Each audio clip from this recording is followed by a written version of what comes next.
সম্মানিত দর্শক, আসসালামু আলাইকুম। জীবনের গল্প অনুষ্ঠানে আপনাদেরকে স্বাগত।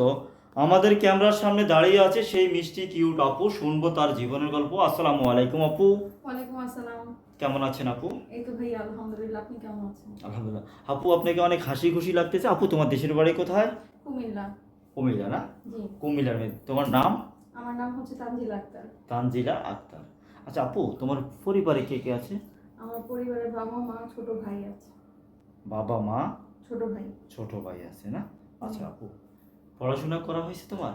পড়াশোনা ভাইয়া করতেছি, কিন্তু বন্ধ হওয়ার মতো অবস্থায়। আসলে বুঝেন তো, বাবা অসুস্থ, মা তেমন কোনো কাজ করে না, তো ঘর তো চলতেই কষ্ট, আর পড়াশোনা কিভাবে, মানে অনেক কষ্ট হয়ে যাইতেছে আর কি। মানে পড়াশোনা করতে পারছো না, তাই? হ্যাঁ।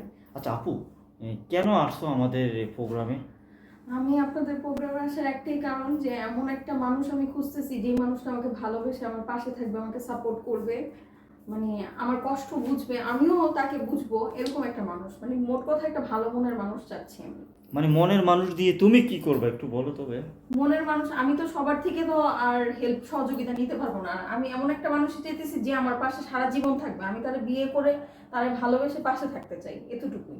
এতটুকু না? হ্যাঁ। আচ্ছা আপু, আমাদের এই প্রোগ্রাম দেখে হয়তো কোনো ভাই দেশ ও প্রবাস থেকে অনেক ভাই হয়তো বা বলবে যে ভাইয়া, আমার বয়স বেশি, হয়তো কোনো কারণবশত আমি আসতে পারি না, হয়তো বা বয়স নিয়ে সেই বার্তাটা একটু। না, এগুলা নিয়ে আসলে আমার কোনো সমস্যা নেই। আমি শুধুমাত্র এতটুকুই বলবো, বয়স আমার কাছে ম্যাটার করে না। আমি একটা ভালো মন মানসিকতার মানুষই চাই। এগুলো আসলে কোনো বিষয় না। আর মানুষের জীবন অনেক অ্যাক্সিডেন্টই ঘটতে পারে, এটা কোনো বড় বিষয় না। কোনো ভাই যদি তার বিয়ে করে প্রবাস চলে যায়, তার বউ হয়তো পরকীয়া করে চলে গেছে, তার একটি সন্তান আছে, সেই সন্তান যদি তোমাকে এ, নিয়ে বা ওই লোকটা তোমাকে বিয়ে করতে চায়, সন্তান জানা অবস্থাও তুমি কি করতে চাও? না ভাইয়া, এটা আসলে কোনো বিষয় না। ওই যে আমি আপনাকে প্রথমেই বললাম যে মানুষের জীবনে একটা অ্যাক্সিডেন্ট হইতেই পারে। এটা তো আর তার কোনো, মানে খারাপ কিছু না। তার ওয়াইফ চলে গেছে, এটা তো তার জন্য ব্যর্থতা, তো এটা আসলে তার কোনো দোষ না, আমি মনে করি। আচ্ছা আপু, এখন তোমার সাথে কিভাবে যোগাযোগ করবে? আপনাদের মাধ্যমে। আমাদের মাধ্যমে যোগাযোগ করবে। তুমি কি আমাদের অফিসে থাকবা? হ্যাঁ, আমি আছি 2 দিনের মতো। তো আপনি আর কি আপনার মাধ্যমেই যোগাযোগ করুন।